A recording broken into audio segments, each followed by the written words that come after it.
सर्वोच्च न्यायालयाच्या निर्णयानंतर राज्यातील स्थानिक स्वराज्य संस्थांच्या निवडणुकांचा मार्ग मोकळा झाला आहे। त्यानुसार राज्य निवडणूक आयोगाने प्रभाग रचनेचा कार्यक्रमही जाहीर केला आहे। या पार्श्वभूमीवर सर्वच राजकीय पक्षांनी तयारीला सुरुवात केली असून आज आम आदमी पार्टीने पत्रकार परिषद घेऊन निवडणुकीच्या रणसंग्रामात उडी घेतल्याची अधिकृत घोषणा केली। कोल्हापूर महापालिका, इचलकरंजी महापालिका तसेच जिल्ह्यातील सर्व नगरपालिका, जिल्हा परिषद आणि पंचायत समितींच्या निवडणुकीत आप पूर्ण ताकदीनिशी उतरणार आहे असल्याची माहिती आपचे प्रदेश संघटन सचिव संदीप देसाई यांनी दिली।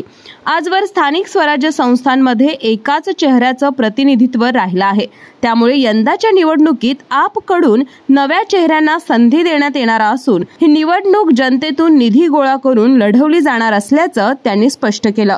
गेली 4.5 वर्षापासून प्रलंबित असलेला स्थानिक स्वराज्य संस्थांचा प्रश्न सर्वोच्च न्यायालयाच्या निकालात काढण्यात आला असं म्हणलं तरी काही हरकत नाही आणि स्थानिक स्वराज्य संस्थांचं बिगुल निवडणूक आयोगाने वाजवलेलं आहे।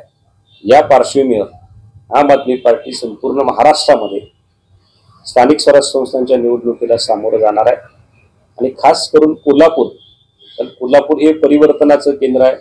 कोल्हापूर हे बदलाचं केंद्र आहे। बदलाचं वारं कोल्हापुरातनं वाहत आहे। ते लक्षात घेऊन खास करून कोल्हापूरमध्ये आम आदमी पार्टी मोठ्या ताकदीनं सगळ्याच म्हणजे कोल्हापूर महानगरपालिका, इचलकरंजी महानगरपालिका, कोल्हापुरातले जिल्हा परिषद मतदारसंघ, पंचायत समिती मतदारसंघ असू देत, या सगळ्याच ठिकाणी आम आदमी पार्टी मोठ्या ताकदीनं निवडणुकीला सामोरी जाणार आहे, उतरणार आहे आणि आम्हाला विश्वास आहे कारण जे मॉडेल दिल्लीचं होतं आम आदमी पार्टीचं, जे मॉडेल पंजाबमध्ये सुरू आहे त्याच धर्तीवर विकासाचं मॉडेल कसं आपल्याला इथं विकसित करता येईल या अजेंडा घेऊन आम आदमी पार्टी येणाऱ्या सगळ्याच निवडणुकींना सामोरं जाईल।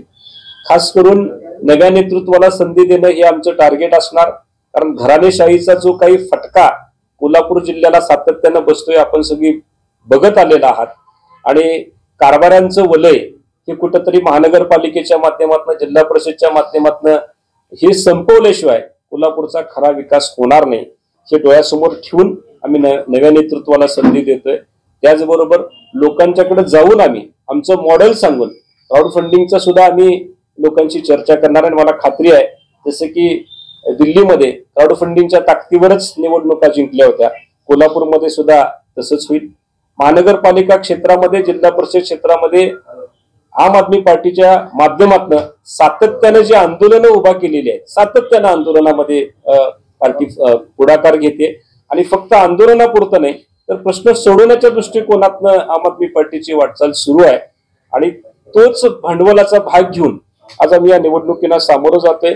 इचलकरंजी महानगरपालिकेसाठी तर नव्यानं संधी आहे, तिथं महानगरपालिकाच नवीन असल्यामुळं एक चांगल्या डायरेक्शनला महानगरपालिकाची स्थिती आपल्याला नेता येईल। म्हणजे जर बेस पक्का केला तर मग पुढचा काळ अतिशय चांगला होऊ शकतो। तर ह्या सगळ्या भूमिका घेऊन जिल्हा परिषद, पंचायत समिती आणि दोन्ही महानगरपालिका ताकदीनं लढण्याचा आम आदमी पार्टीचा मानस आहे आणि मला विश्वास आहे की लोक सुद्धा या बदलाला स्वीकारतील कारण लोकांना हे नको आहे। काही लोक पक्ष सोडून जात आहेत या पक्षातनं त्या पक्षात, पण याच्यातनं विचाराचा बदल तुम्हाला दिसत नाही। इथं पैसे खायचे बंद झाले, मिळत नाहीत म्हणून दुसऱ्या पक्षात द्यायचं, याच्यापेक्षा मोठं काय धोरण यांच्याकडे दिसत नाही। या सगळ्याला मतदार वैतागलेला आहे आणि आम्हाला खात्री आहे येणाऱ्या निवडणुकांमध्ये आम आदमी पार्टीला मतदार चांगल्या पद्धतीने निवडून येईल। यावेळी आपचे जिल्हाध्यक्ष अरुण गळतगे, उत्तम पाटील, वसंत कोरवी, किरण साळोखे, अभिजित कांबळे, समीर लथीफ, सूरज सुर्वे, मोईन मोकाशी, दुष्यंत माने, विजय हेगडे, अनिल जाधव, सफवान काझी आदी उपस्थित होते।